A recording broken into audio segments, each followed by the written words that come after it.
After almost 5 years of waiting, it's finally here. Hello guys, welcome back to the channel. Amazon have dropped the first 2 episodes for The Lord of the Rings, The Rings of Power, and I have a lot to say. Obviously, we will include spoilers from the first 2 episodes, and if you enjoy my content and you want to see more, please consider subscribing. But yes, The Rings of Power, the series that has divided fans ever since it was first announced, way back in November 2017.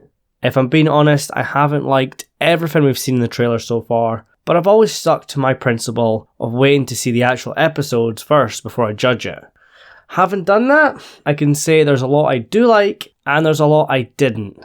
But what surprised me the most is some of the elements I didn't actually care for were some of the best parts of the first 2 episodes.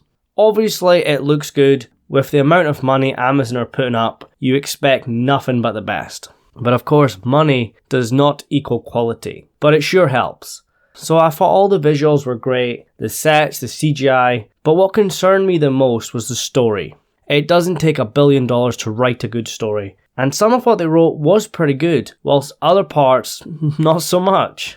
And some of the foreshadowing has me concerned. It's obvious where some of the groundwork is leading to. Some of it has me excited, others fearful. But I'm glad they released the first 2 episodes together, which is a common practice, especially when the first episode is weaker than what comes next. I think if they just released episode 1 on its own, many fans would be turned away. But the second episode is much stronger than the first one, and it makes for a better premiere night. I wouldn't say the first one would have killed this show on arrival, it wasn't as good as the second, and it's nowhere near good enough to lead on its own, so 2 episodes on premiere night was the right call. But obviously we have to address the Lord of the Rings movies and the Game of Thrones comparisons, and of course the current fantasy war taking place between House of the Dragon and the Rings of Power. You know this show is always going to get compared to the Peter Jackson movies, there's no getting away from that. I'm trying to judge this show on its merits alone, but it's hard to remove what's came before from our minds. And as for Game of Thrones, and especially House of the Dragon, look, I love both of the book series, and I want both shows to succeed. But I'm not going to lie, House of the Dragon's first 2 episodes were far superior, in my opinion. But it's apples to oranges. You can't compare them on a one-for-one basis. And I make videos on both of them, so if you want to discuss the other show, there are plenty of opportunities. This is for episode 1 and 2 of Lord of the Rings only. But 2 hours in, and I will admit at times, I was checking my phone. There's a lot of talking and walking in Tolkien, but this is a mainstream fantasy series. Something has to happen. And if someone who has read the books, watched the movies, played the games, even makes videos on Tolkien, is a bit bored, then we have a problem. There's a whole bunch of exposition which is valid and lays the groundwork for what's coming, and when there is action, it's wasted. I think the prologue could have been so much better. It's obviously going to get compared to the best prologue that ever existed, The Fellowship of the Ring, and the Rings of Power prologues looked amazing. But apart from that one shot of Sauron, I was very disappointed. And the main issue lies in the rights. Amazon have the rights to The Lord of the Rings and its appendices. Maybe the Hobbit book, but that's not so much help, is it? They can reference and hint at many legendary events from the First Age and before, but we can't go into any further details. Galadriel's brother is never named. There is no Ungoliant, the mother of Shelob. No kinslaying, no Oath of Fëanor. Very little of the War of Wrath. I'm not saying we had to have 30 minutes of this, and there were hints and nods, but it's a right issue that's holding them back. And I suppose there's also that fear of losing casual fans with complicated themes. Yeah, the prologue was visually appealing, but so much was focused on Galadriel and her little swan boat, and that's not what I wanted to see. But that one shot of Sauron and the eagles fighting the fell beasts or dragon-like creatures stood out for me the most. And of course the use of maps to identify where the action is taking place was something I liked a lot. Because as just with Game of Thrones, this is an ensemble cast and we are gone all over Middle-earth several times. So these maps are helpful tools to identify where exactly in Middle-earth we are. And I'm sure the fans of Tolkien's maps really appreciate it. And of course these are going to get updated over time once Númenor joins the story, Mordor is established, and later when the Dunedain settle in the north and create Arnor, or in the south, Gondor. And of course we have to talk about Sauron's mark, which keeps popping up everywhere. It's obvious this has to be Mordor, that's Mount Doom, which right now is the home of the men in the Southlands, and that's where Sauron will strike first. Like I said, Mount Doom is this little peak. It's so obvious we figured this out in the second trailer, and it kind of makes the wisest elves look dumb, because we figured it out, but they didn't. So Galadriel is pretty much the main character. She narrates the prologue, and her relationship with her brother Finrod is a major element. But her brother is never named. I suppose it comes down to rights issues yet again, but he is Finrod Felagund, and he was slain hunting Sauron, which is a major simplification of what really happened, and of course we don't actually see his death. His corpse has been marked by Sauron, and we can see werewolf claw marks all over his body. But his death is a major driving force for Galadriel. It's pretty much all of her character, her quest to find Sauron and get revenge, to rid the world of evil. But because we never see Finrod die, it doesn't have the impact it should have had. She is hell-bent on finding him and ridding the world of evil. She leads a team of elves into the Northern Waste. She's been charged by High King Gil-galad to look for Sauron, but he has set her limits, which she disobeys. She wants to go further and further, and her company loses faith in her. But not before they find a trace of Sauron and his fell sorcery in one of Morgoth's abandoned castles. Again, which is not named, probably to do with rights. And this scene was heavily promoted in the marketing, and there was a promise of a big action scene from the get-go in episode 1. Don't forget, this is not just a tale of Tolkien, it's a mainstream fantasy show. It needs to entertain people. And this snow troll fight could have been something. But Galadriel kills it in 5 seconds, and it's a huge waste. And it probably wasn't cheap to design the snow troll, nor animate it. But the creature was killed in seconds, and it's so disappointing. I was hoping for something like the cave troll in Moria. Maybe 5 or 10 minutes would have been enough. The fight choreography wasn't great either. It's more ridiculous than the Uruk shield skateboarding, but maybe not as bad as the fallen rocks in The Hobbit.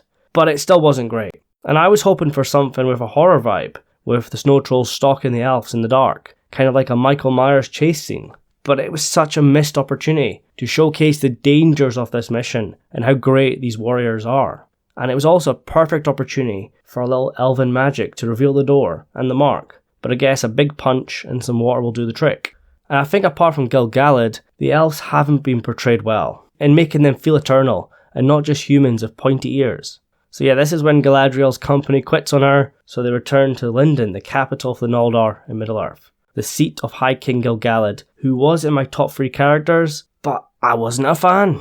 I think they found the right actor, he has the look and the ability, but I'm not a fan of him being a politician who is blind to what is really happening and sees Galadriel as a threat to his peace. And this is why Galadriel sails west and ends up in Númenor. Gil-galad gave her and her company a great honour in returning to Valinor, but really this is just his way of getting rid of her, getting her out of the picture, as he fears she will cause the very thing she's trying to prevent, the return of evil in the form of Sauron. But little does the High King know, that's already in motion, and Galadriel jumps ship. But what was her plan, to swim all the way back to Middle-earth? It's stuff like that that gets me. They kind of wrote themselves into corners at times, and their ways of getting out of them are a bit ridiculous. But luckily for Galadriel, she bumps into some stranded men. And one of these men includes Halbrand, who is clearly Sauron. That means the stranger has to be a wizard. And I've got a feeling the unthinkable is about to come true. Meteor Man is Gandalf. With the Harfu and Hobbit connection, him projecting his voice and power, it's clear now he has to be a wizard. And I'm leaning in the direction of Gandalf. I would prefer a blue wizard, but if it's Gandalf, what are you going to do? And actually guys, I actually enjoyed the Harfoots. I fear they may become too involved. I'd prefer if they were just a throwaway episode or two. But it looks like Nori and the stranger, who will probably be Gandalf, are going to be major players in this story, and that's going to piss a lot of people off. I would be happy if he was a blue wizard, but Gandalf is just ridiculous, and it's just Amazon trying to play on the Gandalf and Hobbit relationships from the movies. Look, Gandalf was here before, and he was friends with Harfoots, just like hobbits. Nor do I like the sound of them making Gil-galad and Galadriel rivals, as in the books they were close allies, and he highly respects her as an elven leader and advisor. This is why she gets a ring of power. So I'm not happy with Gil-galad so far, but I would say Elrond has a lot of potential, and I want to see more of him, especially with his buddy Durin the Fourth, who in my opinion is the best character hands down so far. I just want to spend a whole episode with the dwarfs. The show hasn't done all that great with the elves so far, but they've completely got the dwarfs right, and I would watch Durin the Fourth and Elrond all day. And as for the men in the Southlands, that's the land that'll become Mordor. The symbol must be a clue to where Sauron strikes first, and his plan to use Mount Doom in some sort of fell sorcery. And these Southrons are right in the firing line. In the past, these men were allied with Morgoth, and now their descendants are paying for it. The elves of Tir Harad basically keep an eye on them, and it seems like any signs of evil, and these elves will step in and take action. And originally I wasn't too fussed about Arondir and the Bronwyn romance. I still ain't, but her son Theo and his mysterious broken blade do intrigue me. It clearly bears the mark of Sauron, and has his fell sorcery upon it, so I'm interested to see where that goes. But 2 hours in, I was hoping for a lot more. But this is what happens when you only buy half the story, or less. But I will stick it out for the next 6 episodes and see what happens, and I'm sure I'm going to mark out when Sauron finally reveals himself. And hopefully by the time Season 1 ends, and then into Season 2, we can start talking about those precious rings. We did get the first teaser in Episode 2, where Celebrimbor talks about his forge, but it's still a long way off.